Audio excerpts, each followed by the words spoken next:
एक बुढ़िया थी। उसका एक ही बेटा था। वह हमेशा यही सपने देखती थी कि उसके बेटे का विवाह होगा तो बेटा और बहू दोनों मिलकर उसकी बहुत सेवा करेंगे और उसे घर का भी काम नहीं करना पड़ेगा। धीरे धीरे वह दादी बन जाएगी और उसका घर स्वर्ग बन जाएगा। आखिर वह दिन भी आ गया जब बुढ़िया के बेटे का विवाह बड़ी धूमधाम से हुआ। वह दादी भी बन गई, लेकिन संयोग से उसका कोई भी सपना पूरा नहीं हुआ। बुढ़िया का बेटा तो सुबह काम पर चला जाता और पोता स्कूल चला जाता, तब बहू उसके साथ बहुत बुरा व्यवहार करती। बहू बुढ़िया से घर में झाड़ू लगवाती, झूठे बर्तन साफ करवाती और टूटे फूटे बर्तनों में उसे भोजन देती। शुरू में तो बहू अपने पति और बेटे के पीछे ही बुढ़िया से झगड़ती थी, लेकिन धीरे धीरे वह अपने पति के सामने भी बुढ़िया का अपमान करने लगी। एक दिन टूटे बर्तनों में बुढ़िया को भोजन करते देखकर उसके बेटे को बहुत दुख हुआ। उसने अपनी मां का पक्ष लेते हुए अपनी पत्नी को बहुत डांटा। पति पत्नी दोनों में बहुत कहा-सुनी हो गई। धीरे धीरे बुढ़िया के बेटे ने भी पत्नी का विरोध करना छोड़ दिया। धीरे धीरे पोता बड़ा होने लगा तो वह अपनी मां का विरोध करने लगा। वह अपनी दादी से बहुत प्यार करता था। अपनी दादी पर मां द्वारा किए गए अत्याचारों को देखकर उसे बहुत दुख होता था। उसे अपनी दादी से हमदर्दी और सहानुभूति थी। अपनी मां के डर से वह दादी की कुछ भी मदद नहीं करता था। धीरे धीरे पोता बड़ा हो गया और उसका विवाह भी हो गया। पोते की नई बहू छिप छिप कर अपनी दादी सास पर होते अत्याचारों को चुपचाप देखती रहती थी।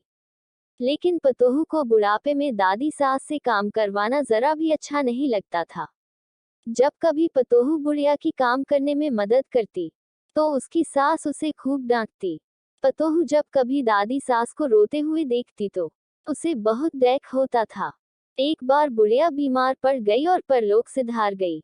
अब बुढ़िया की बहू पतोहू से ही घर का सारा काम कराती और उसके साथ अभद्र व्यवहार करती। जब पतोहू ने देखा कि उसकी सास दादी सास की तरह ही उस पर भी अत्याचार कर रही है तो उसने बदला लेने की ठान ली। वह भी अपनी सास से वैसा व्यवहार करने लगी जैसा व्यवहार उसकी सास अपनी सास से करती थी। अब तो पतोहू अपनी सास को फूटी थाली में भोजन देने लगी। यह देखकर उसके पति और ससुर ने बहुत विरोध किया। पतोहू ने अपने ससुर और पति से कहा, मेरी दादी सास जितनी मेहनती और सीधी थी, जब माताजी उन्हें फूटी थाली में भोजन देती थी तब तुम कुछ क्यों नहीं बोले?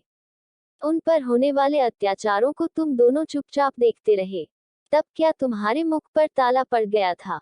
यदि किसी ने माताजी की पैरवी की तो मुझसे बुरा कोई न होगा। पतोहू की बातें सुनकर उसका पति और ससुर कुछ नहीं बोले। उन्होंने भी उसका विरोध करना छोड़ दिया। ससुर को अपनी पत्नी के साथ अभद्र व्यवहार देखकर बहुत गुस्सा भी आता था। जब ससुर पतोहू को डांटने लगे तो वह उनके साथ भी अभद्र व्यवहार करने लगी। सास ससुर अकेले में बैठकर अपने सुख दुख की बातें करते और यही सोचते थे कि जैसा करोगे वैसा भरोगे।